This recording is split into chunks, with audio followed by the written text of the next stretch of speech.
khotbah saya hari ini adalah no more condemnation. Tidak ada lagi penghukuman. Dan poin saya ada 3.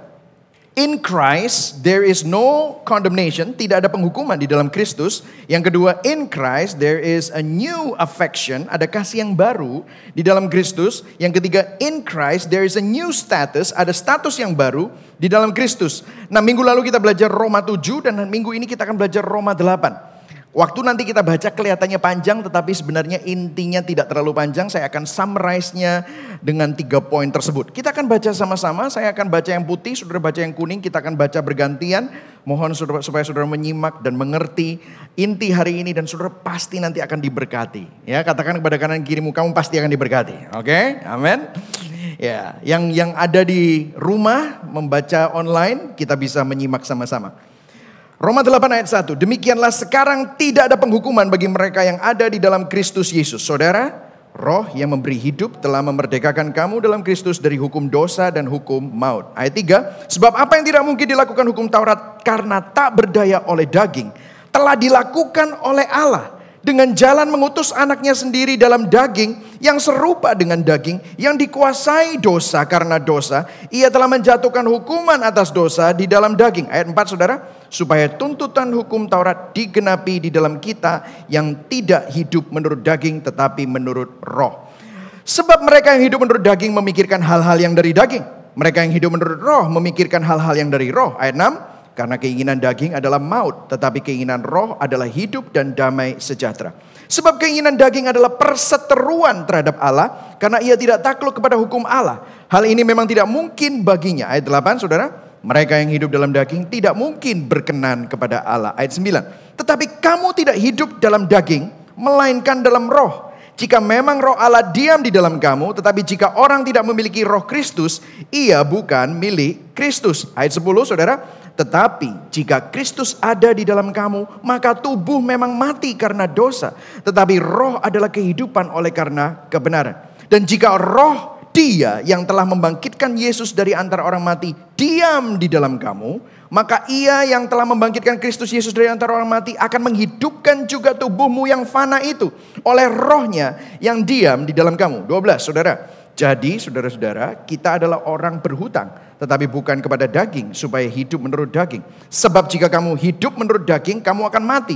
Tetapi jika oleh roh kamu mematikan perbuatan-perbuatan tubuhmu, kamu akan hidup. Ayat 14, semua orang yang dipimpin roh Allah adalah anak Allah. Sebab kamu tidak menerima roh perbudakan yang membuat kamu menjadi takut lagi, tetapi kamu telah menerima roh yang menjadikan kamu anak Allah.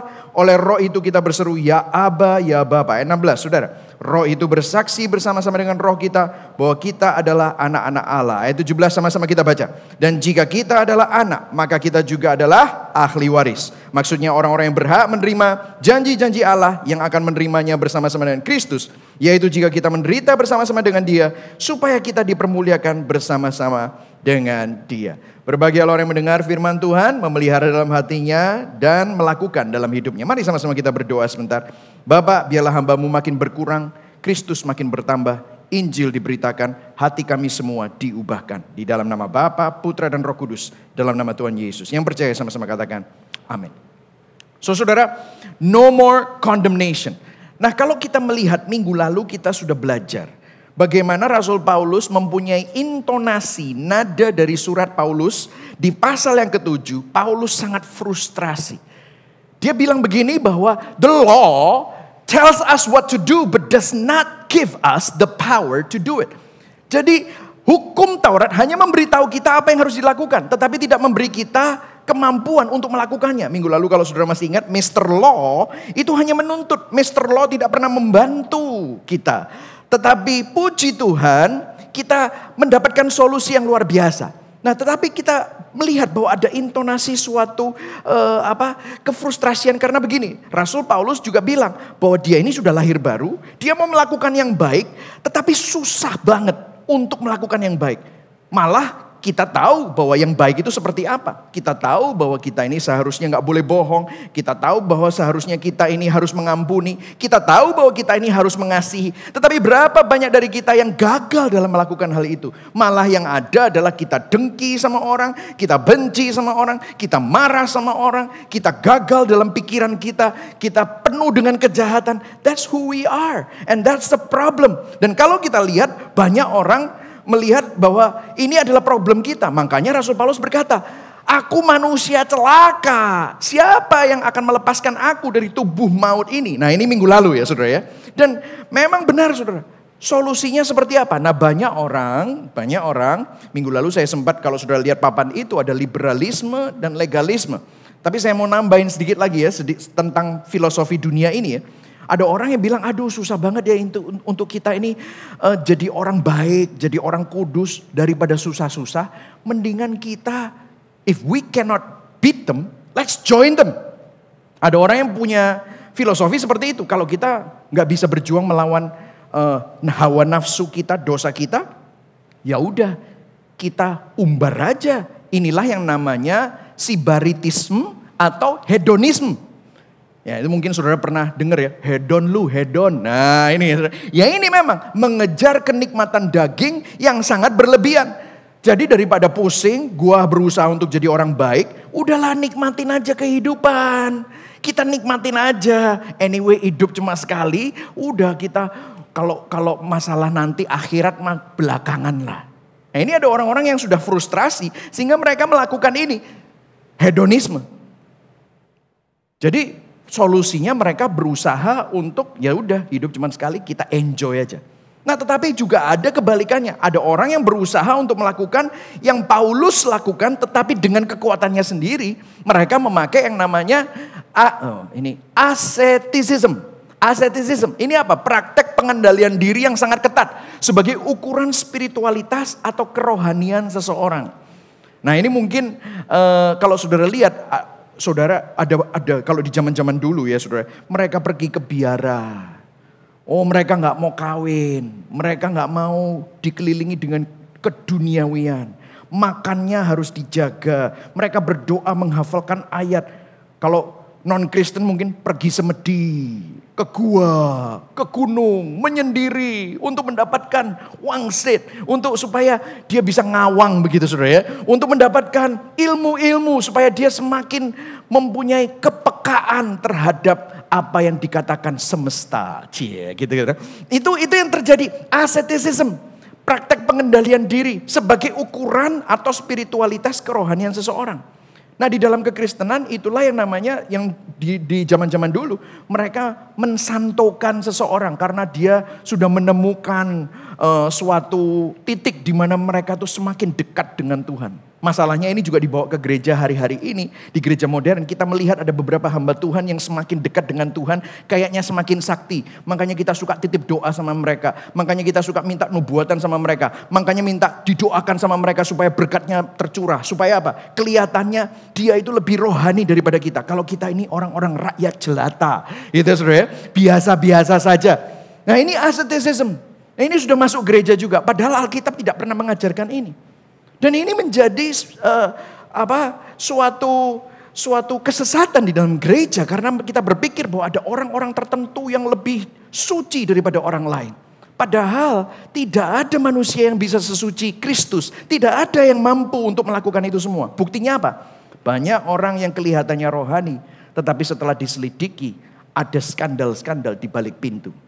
Betul atau tidak? Ada skandal secara seksual, ada skandal secara finansial. Ada banyak yang kelihatannya seperti orang suci, tinggal di gunung dan yang lain-lain. Tetapi akhirnya, ujung-ujungnya adalah tentang politik, power, dan money. It's all kembali kepada dosa itu lagi. Jadi ternyata memang apa yang dikatakan Rasul Paulus tadi, siapa yang bisa menyelamatkan aku dari tubuh maut? Nah solusinya minggu lalu kita sudah belajar ayat 25. Kita baca sama-sama ayat 25. 1, 2, 3. Syukur kepada Allah. Ayo sama-sama semua baca, oleh Yesus Kristus Tuhan kita. Nah ini bagaimana? Gimana kita bisa menghidupi ini? Karena begini, ada sebuah perubahan nada, intonasi dari gaya bahasa Rasul Paulus. di Roma 7 dia cukup frustrasi, kemudian di Roma 8 dia memberikan suatu kabar baik. Dan disinilah kabar baiknya. Mulai dari ayat yang pertama. Ya, kita akan baca sama-sama melalui 3 poin yang saya berikan tadi secara cepat hari ini. Oke?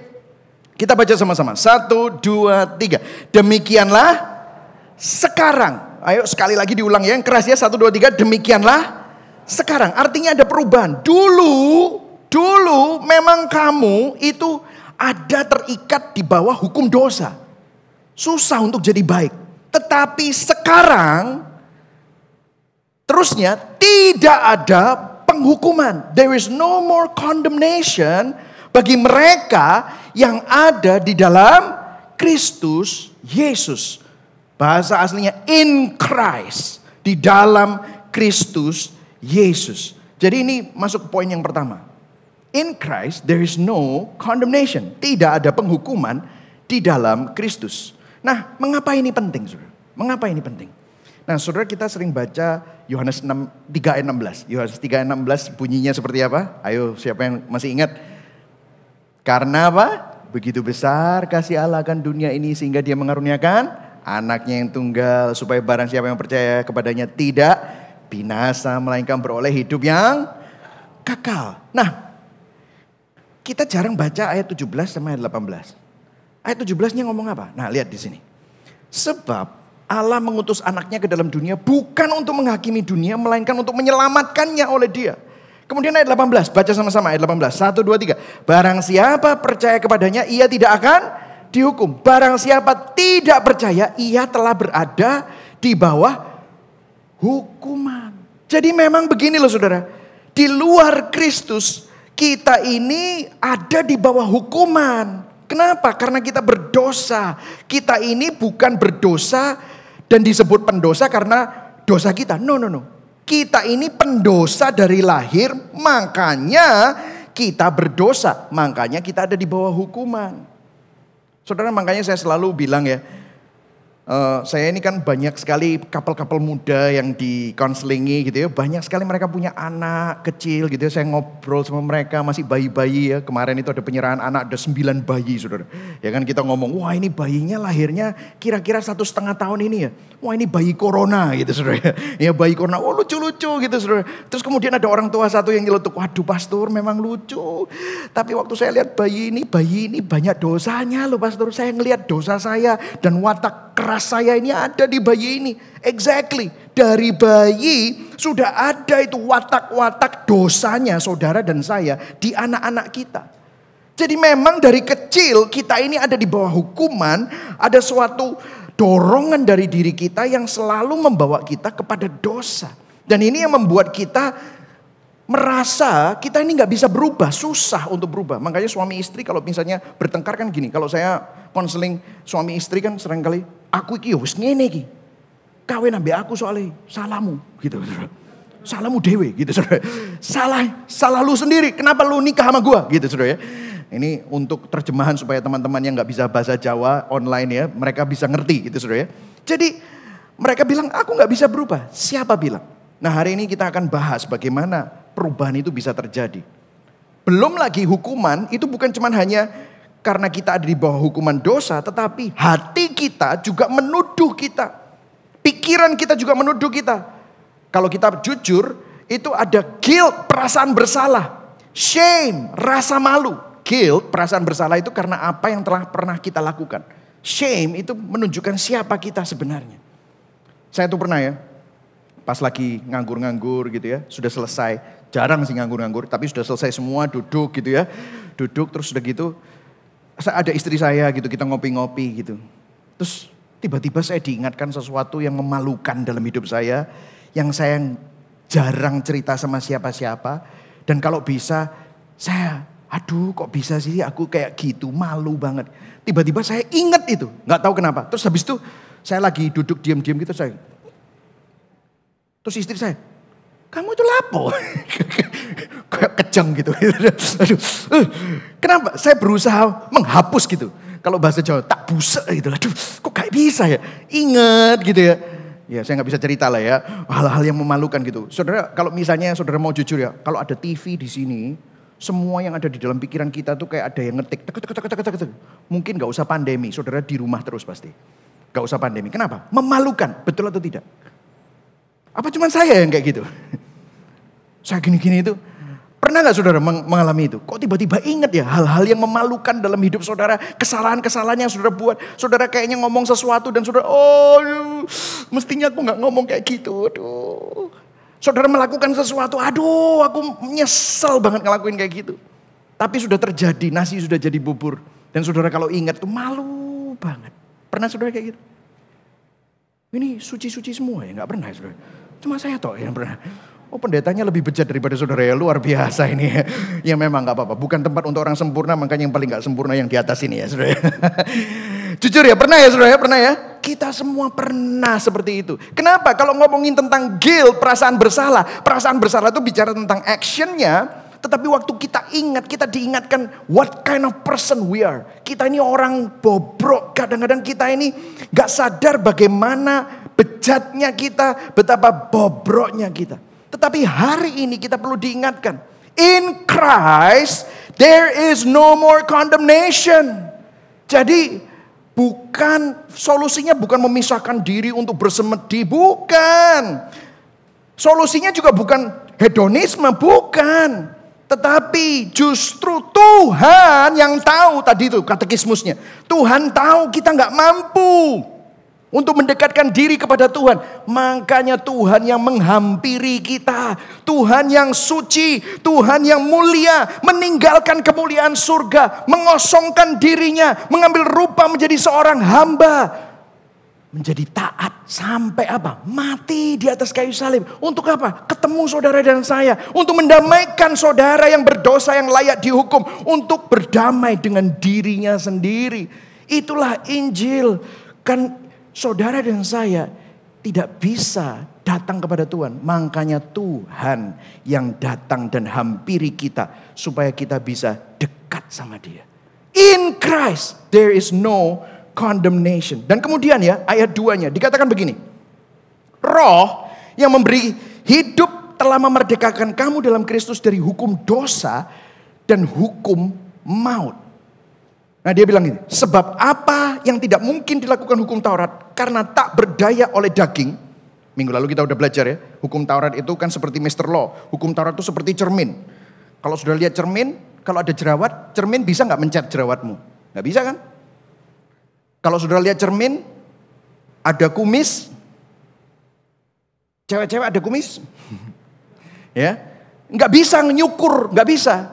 Dia cuma hanya bisa menunjukkan. Makanya dikatakan, apa yang tidak mungkin dilakukan oleh hukum Taurat karena tak berdaya oleh daging telah dilakukan oleh Allah. Dengan apa?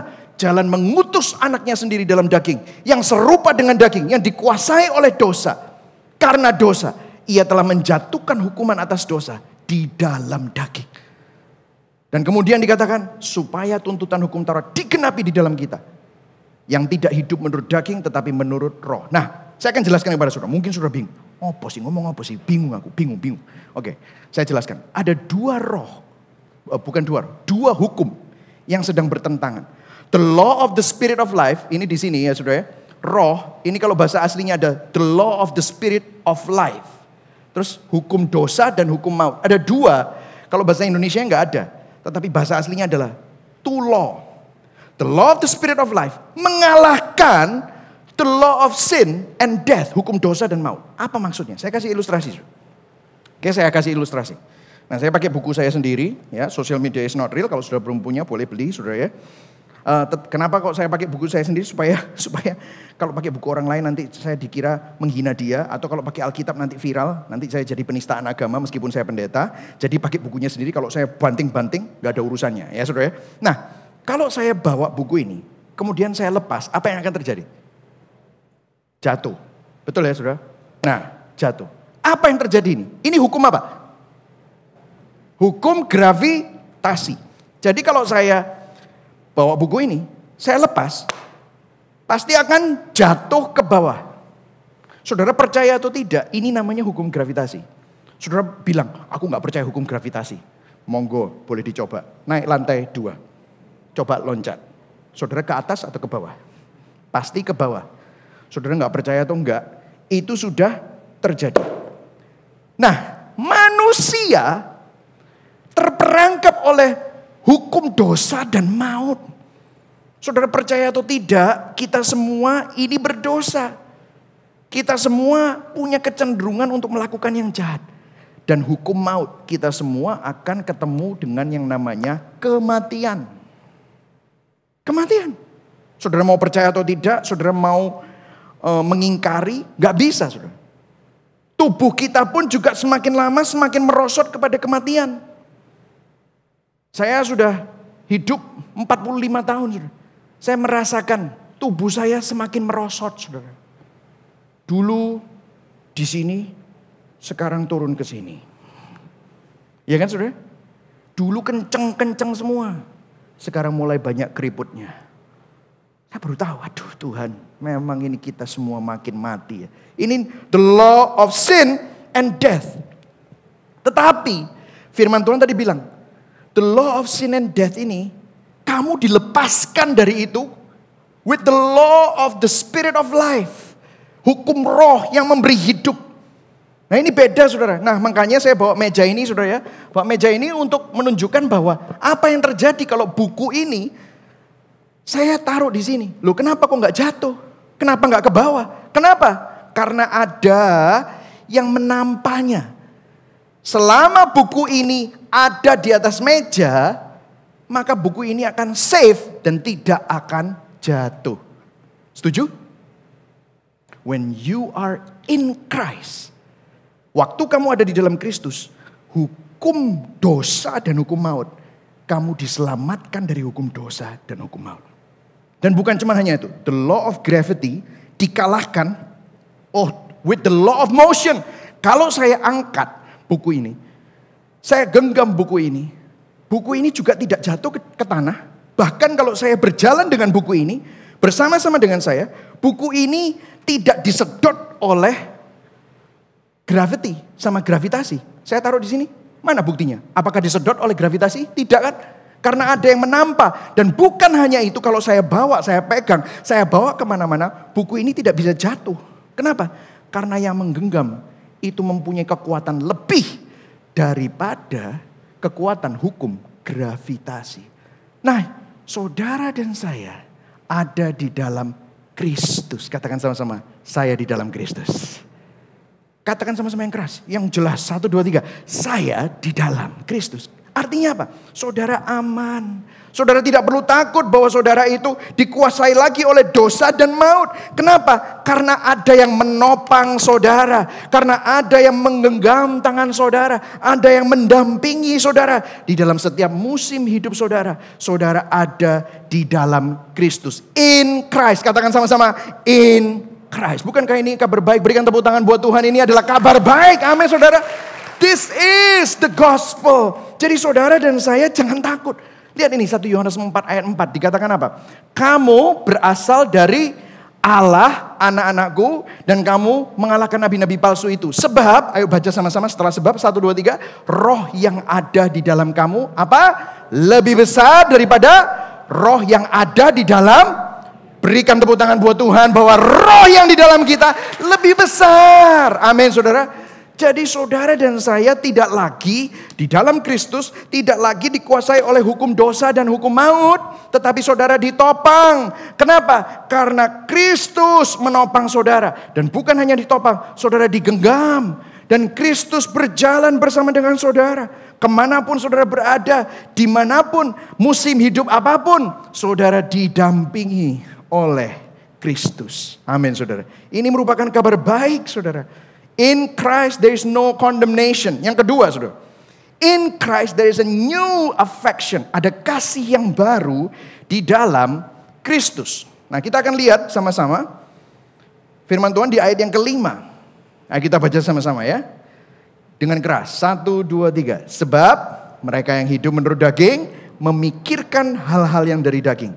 Mereka yang hidup menurut roh memikirkan hal-hal yang dari roh. Ayat 6. Karena keinginan daging adalah maut. Tetapi keinginan roh adalah hidup dan damai sejahtera. Nah, memikirkan, ini kata-kata memikirkan ini adalah proneo. Proneo itu artinya gini. inner perspective that determines outward action. Inner perspective. Jadi perspektif yang ada di dalam kita akan menentukan perbuatan dan keputusan kita. Jadi gini saudara, kenapa kok orang itu dosa terus? Suka dosa. Karena perspektifnya belum dirubah. Nah dia bilang gini, Rasul Paulus, mereka yang hidup menurut daging memikirkan hal-hal yang daging. Mereka yang hidup menurut roh memikirkan hal-hal yang dari roh. Jadi ada perbedaan. Dan dikatakan keinginan daging adalah maut. Keinginan daging kalau nggak ada Kristus, maut. Tetapi keinginan roh adalah hidup dan damai sejahtera. Orang yang ditopang Kristus, orang yang digenggam Kristus, itu memiliki kehidupan dan memiliki damai sejahtera. Nah, jadi ada dua yang dikontraskan ini. Hal-hal yang dari daging dan hal-hal yang dari roh. Kalau hal-hal yang dari daging itu keinginan daging, hal-hal yang dari roh, keinginan roh. Nah saudara mungkin, saudara lihat ya, apa maksudnya keinginan daging? Saudara kenapa kok kita itu suka banget berdosa? Karena apa? Jujur, kita ini memang senang dosa. Kita ini memang senangnya adalah hal-hal yang duniawi. Ya, hawa nafsu. Kita ini semua senangnya itu. Nah saya akan memberikan saudara sedikit ilustrasi. Nah hari ini banyak ilustrasinya. Tadi ilustrasi ini. Nah saya akan berikan ilustrasi kepada saudara. Yaitu manusia itu terdiri dari dua bagian. Tubuh dan jiwa. Nah di dalam jiwa ini adalah pikiran, ada roh. Tubuh dan jiwa. Di dalam jiwa ini adalah pikiran dan roh. Nah ini saya bagi tiga. Saya tahu ada beberapa saudara yang mungkin mengerti hal ini. Saya tidak berdebat tentang trikotomi atau dikotomi. Saya sendiri pengaruh dikotomi. Kalau saudara nggak ngerti nggak apa-apa, nggak penting. Hidup sudah susah, nggak usah ditambahin lagi hal-hal yang susah gitu saudara ya.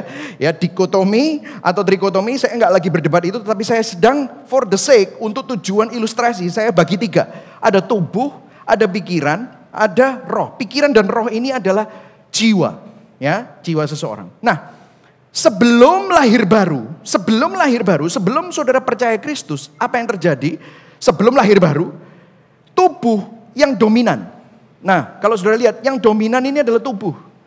Pikiran itu tunduk kepada keinginan tubuh, keinginan daging. Tunduk. Rohnya mati. Makanya waktu Adam dan Hawa dikasih tahu sama Tuhan, jangan makan pengetahuan baik dan pengetahuan buruk. Buah pengetahuan baik dan pengetahuan buruk kamu akan mati. Mereka gak mati secara tubuh langsung. Tetapi mereka yang mati apa? Spiritually dead. Secara rohani mereka mati. Makanya yang jadi bos, orang yang ada di dalam hukum dosa dan maut, yang jadi bos ini adalah tubuhnya. Tubuhnya. Makanya kita ini punya hawa nafsu, hasrat, kedagingan, kemarahan, seksualitas, itu semua daging. Berapa banyak di sini kalau nggak makan bete? Betul ya saudara? Nggak usah lihat sana sini, nggak usah lihat depan aja. Ya, kalau nggak makan kudu ngamuk. Ya saudara ya. Saudara, makanya orang bilang katanya kebutuhan biologis seksual kalau tidak dipenuhi aku bisa mati. Padahal orang nggak have sex juga nggak apa-apa. Kebutuhan itu adalah makan, minum gitu ya. Orang kalau tanpa seks itu bisa hidup. Tetapi itu menjadi kebutuhan seksual. Wah, kenapa? Wah, ini darah kita panas. Kenapa? Semuanya diikuti adalah nafsu, hawa nafsu, tubuh. Tubuh yang jadi bosnya. Nah saudara, saya kasih ilustrasi lagi. Kita punya, setahun ini kita punya pet ya, anjing. Namanya Pinat. Oh gitu ya. Aduh lucu banget Pinat itu ya. Kalau saya sudah tetet masuk rumah gitu ya.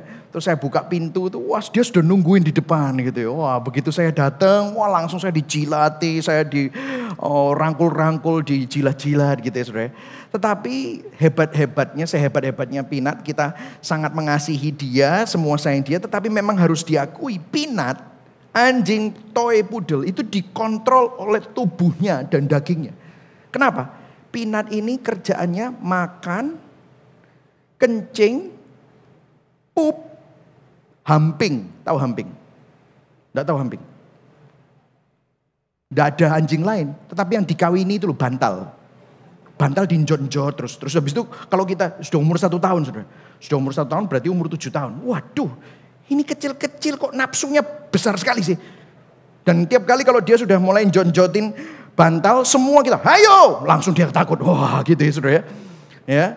Jadi dia makan, pipis, kencing, main, hamping. Terus habis itu minta dilus-lus, ndusel-ndusel, minta dilus-lus. That's it.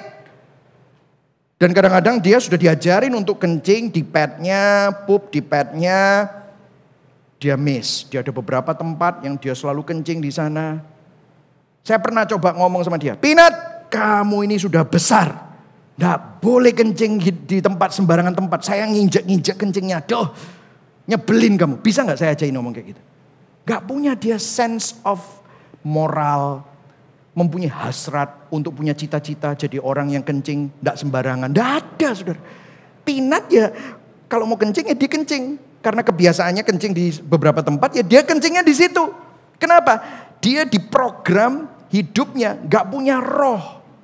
Rohnya mati. Dia cuma hanya didorong oleh animal instinct. Makanya ya orang-orang yang percaya evolusi ya kelihatannya pinter banget ya. Tetapi sebenarnya sangat bodoh. Kenapa? Menyamakan diri dengan binatang. Makanya kita dibilang semua advanced animal. Saudara mau dibilang animal? Saudara mau dibilang hewan? Hewan itu tidak punya hasrat untuk memiliki hasrat. Tidak ada. Wah aku kepingin punya cita-cita. Tidak ada. Dia tidak punya yang namanya moralitas. Tidak ada. Dia begitu lihat tikus langsung dimakan, dibunuh. Dan itu dibilang normal. Manusia coba bisa melakukan itu? Gak bisa. Yang kuat menindas yang lemah. Dibilang HAM. Hak asasi manusia yang dilanggar. Beda saudara. Makanya manusia sama binatang itu beda. Tetapi waktu kita itu dikuasai oleh tubuh. Memang benar kita ini mirip sekali dengan binatang. Kenapa? Coba lihat Roma 8 ayat 7 dibilang ayat 7. 1, 2, 3 kita baca sama-sama. Sebab keinginan daging adalah perseteruan terhadap Allah karena ia tidak takluk kepada hukum Allah. Hal ini memang tidak mungkin baginya. Mereka yang hidup dalam daging tidak mungkin berkenan kepada Allah. Bukan cuma hanya plausible, impossible. Gak mungkin. Makanya kalau tidak ada yang menopang, kalau tidak ada yang ngangkat, maka ini pasti akan jatuh. Makanya manusia tanpa Tuhan, tanpa Kristus, dia akan terperangkap dengan hukum dosa dan maut. Itulah keadaan kita. 1 Korintus 2 ayat 14 mendukung apa yang baru kita baca. Tetapi manusia duniawi tidak menerima apa yang berasal dari roh Allah. Dan hal itu baginya adalah suatu apa? Ayo baca sama-sama, suatu apa? Kebodohan. Dan ia tidak dapat memahaminya. Saudara kalau saudara mikir ya, hari Minggu pagi jam 10 pagi, ini sebentar lagi jam 12, ini 15 menit lagi jam 12. Saudara bilang, lapo koniku susah-susah nang gereja. Parkir dikasih temperatur, pakai registrasi, dengerno orang khotbah, goblok koniku. Betul atau tidak saudara? Menurut orang ini adalah sesuatu kebodohan. Menurut orang kita mempunyai suatu kepercayaan doa. Kamu tuh doa ngomong sama siapa? Ngomong sama plafon tah? Ada yang ngomong kayak gitu. Bodoh. Tetapi apa yang merupakan kebodohan bagi dunia? Memang dunia tidak bisa memahaminya. Sebab hal itu hanya dapat dinilai secara rohani. Tapi puji Tuhan kalau saudara di luar Kristus itu ada di bawah hukum dosa dan hukum maut.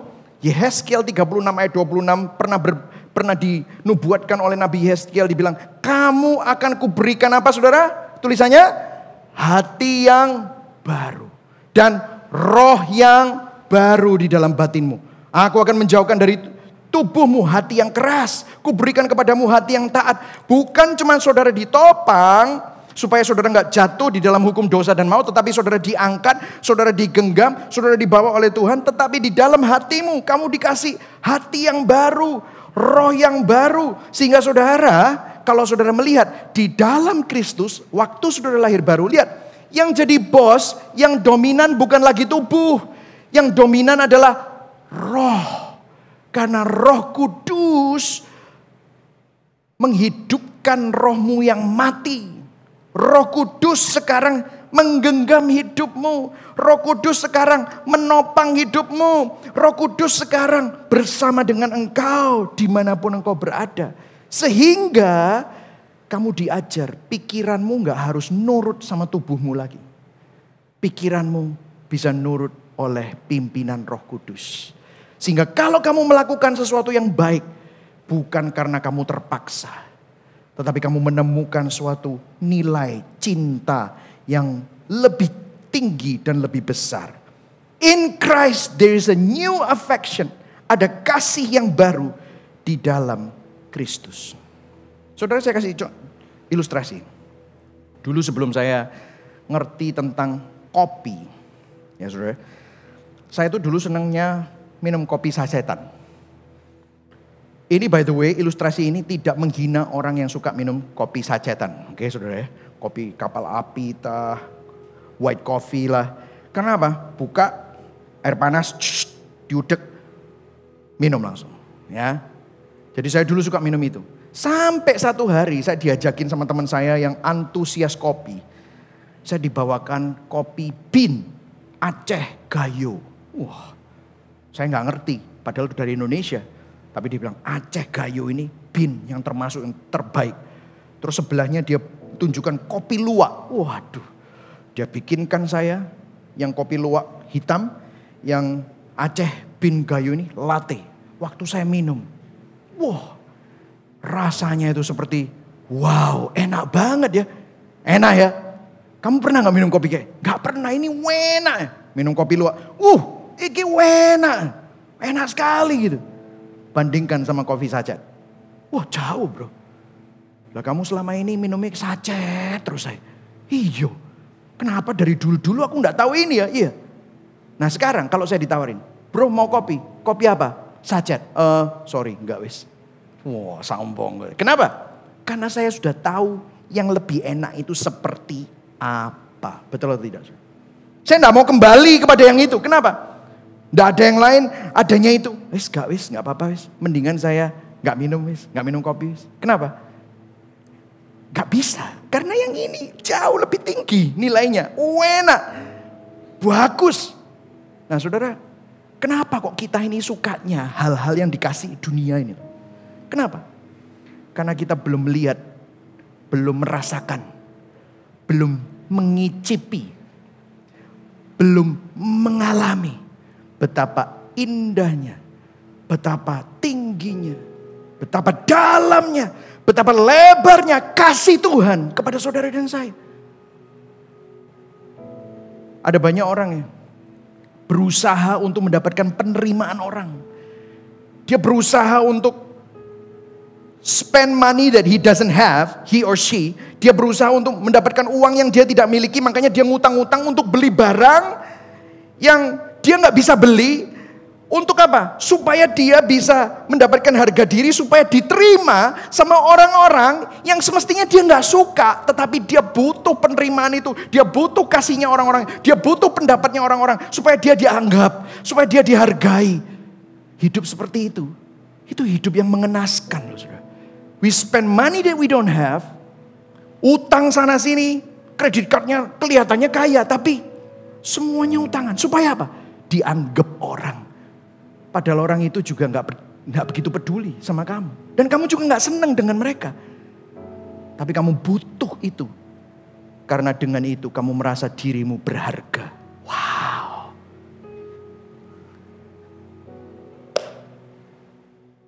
Disiksa oleh hukum dosa dan maut. Mau apa-apa juga nggak bisa. Selalu tersiksa oleh apa yang dunia tawarkan. Tetapi firman Tuhan berkata, akan tetapi Allah menunjukkan kasih-Nya kepada kita. Dia mengirimkan Kristus, dirinya sendiri, untuk mati bagi kita, untuk menebus kita pada saat kamu, saya, kita semua masih berdosa. Layak gak kita terima? Gak layak. Tetapi dia berikan kepada kita. Waktu kita melihat itu, gila ya. Ngapain gua kejar penghargaan manusia? Dia yang paling berharga. Rela meninggalkan keberhargaannya. Jadi hina. Supaya kita yang tidak berharga. Dia rela bayar harganya. Mati di atas kayu salib. Supaya kita yang gak ada harganya. Menjadi sangat berharga. Kalau saudara lihat itu. Gue gak mau minum kopi sajat. Gue gak mau lagi hidup untuk dunia yang fana. Karena apa? Aku sudah temukan cinta yang paling mulia. Cinta yang lebih berharga daripada cinta yang dunia tawarkan. Yang setuju katakan amin. Inilah Injil, saudara. In Christ there is a new affection. Pertanyaannya, apakah hidup kita dipimpin oleh Roh Kudus? Apakah hidup kita di dalam Kristus? Saya berdoa, biarlah Tuhan menata ulang hati kita. Supaya kasih kita, affection kita bukan hal-hal yang dunia lagi. Saya tahu kita butuh uang.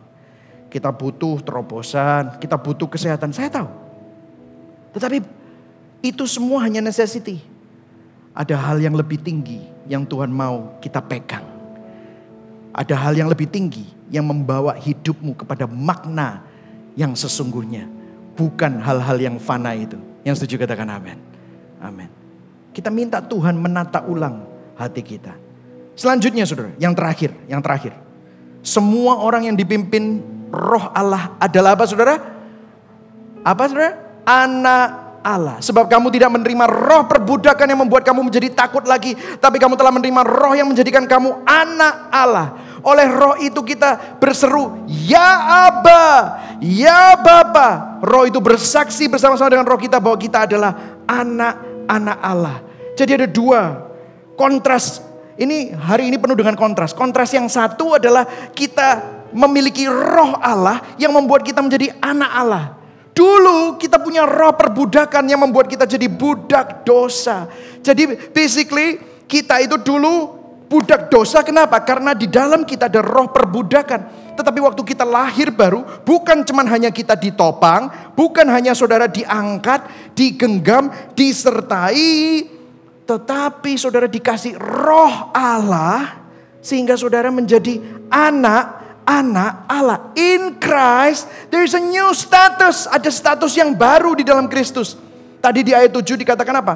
Kalau dulu kamu itu di dalam dunia, kamu suka sama hal-hal yang dunia, kamu itu musuh Allah. Dan memang kita musuh Allah. Tadi katekismusnya luar biasa sekali. Bahwa kita ini berdosa, bukan berdosa kalau berdosa ya sama orang. Mungkin orang itu sakit hati, orang itu disakiti. Kita bukan berdosa kepada orang itu saja.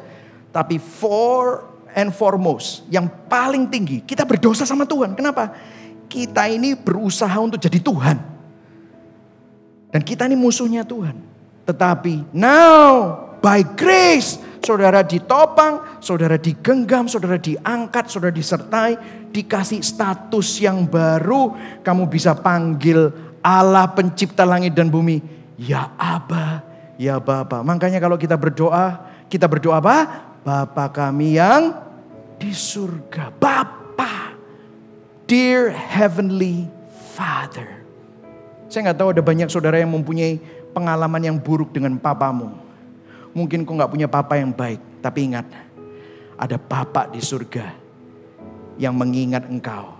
Yang menulis namamu di telapak tangannya. Yang bilang, rancangan-rancanganku bukan rancangan kecelakaan. Tapi rancangan yang penuh dengan damai sejahtera dan pengharapan. Amin saudara.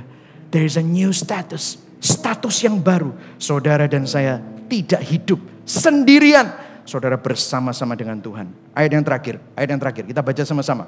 Roma 7 ayat 17. Dan jika kita adalah anak, maka kita juga adalah ahli waris. Maksudnya orang-orang yang berhak menerima janji-janji Allah. Yang akan menerimanya bersama-sama dengan Kristus.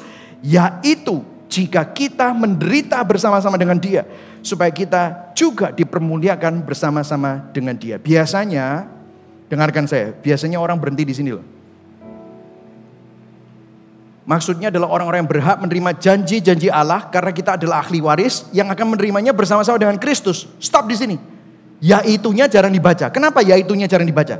Karena ada kata-kata gini, jika kita menderita bersama-sama dengan Dia. Nah saudara, ada seorang pendeta besar yang bilang bahwa kalau kamu tidak percaya sama teologi kemakmuran, kamu ini tolol. Frontal sekali. Saya mau tanya sama pendeta itu. Ayat ini jika kita menderita bersama-sama dengan Dia, maksudnya apa? Saudara, saya mau kasih tahu kepada saudara, waktu saudara ditopang oleh Kristus, waktu saudara diangkat oleh Kristus dan dipegang oleh Kristus, itu bukan berarti saudara bebas dari masalah. Lihat semua kesaksian tiap minggu. Semua orang itu mengalami masalah. Selama kita hidup di dalam dunia, hidup kita akan penuh dengan masalah. Tetapi perbedaannya dikatakan jika kita menderita bersama-sama dengan siapa? Dia, bersama-sama dengan Kristus. Yesus pernah bilang di Yohanes 16 ayat 33, di dalam dunia kamu akan menderita. Baca aja. Yohanes 16 ayat 33. Di dalam dunia kamu akan menderita. Tetapi tabahkanlah hatimu. Karena aku sudah mengalahkan dunia. Jadi di dalam penderitaan kita. Saudara, penderitaan itu, saya bukan bilang gini, ayo cari penderitaan, yuk kita sama-sama menderita. Ya bolehlah. Kita yang suka goes-goes, suka goes nanja. Itu kan berarti kan kita menderita gara-gara berat ya. Tetapi penderitaan dunia ini memang selalu ada. Besok saudara hari Senin kerja. Siapa di sini yang hobi sekali kerja? Aku kerja. Yes, aku kerja. Biasanya kalau kerja suruh apa? Aduh, kerja lagi. Kenapa? Penderitaan. Betul saudara? Setiap kita akan mengalami kemerosotan di dalam fisik kita. Semakin tua kita semakin lemah. Penderitaan. Betul saudara? Kalau saudara punya istri baru nikah, saudara, istrimu akan mengandung, nanti waktu mengandung punya anak, sakit, penderitaan. Di dalam dunia kamu akan menderita. Tetapi lihat yang menjadi janji di sini. Karena kamu adalah ahli waris, kamu ditopang, kamu diangkat, kamu dipegang, kamu berjalan bersama dengan Tuhan. Berjalan bersama dengan Tuhan. Kamu menderita bersama-sama dengan Dia. Di dalam setiap musim hidupmu, kau tidak pernah ditinggalkan. Karena Kristus, karena Tuhan sendiri mendampingi kamu. Ada sebuah quote yang mengatakan, bukan kamu yang pegang tangan Tuhan, tetapi tangan Tuhan yang memegang tanganmu. Kalaupun kamu mau jatuh, kamu tidak akan tergeletak karena tangan Tuhan yang pegang kamu. Inilah Injil. Hari ini saudara, sudah diberkati hari ini? Amin saudara. Diingatkan, in Christ there is no condemnation. Tidak ada penghukuman di dalam Kristus. Katakan sama-sama, tidak ada penghukuman di dalam Kristus. In Christ there is a new affection. Kita katakan sama-sama, ada kasih yang baru di dalam Kristus. In Christ there is a new status. Ada status yang baru di dalam Kristus. Berikan tepuk tangan buat Tuhan Yesus. Amin saudara. Mari sama-sama kita bangkit berdiri.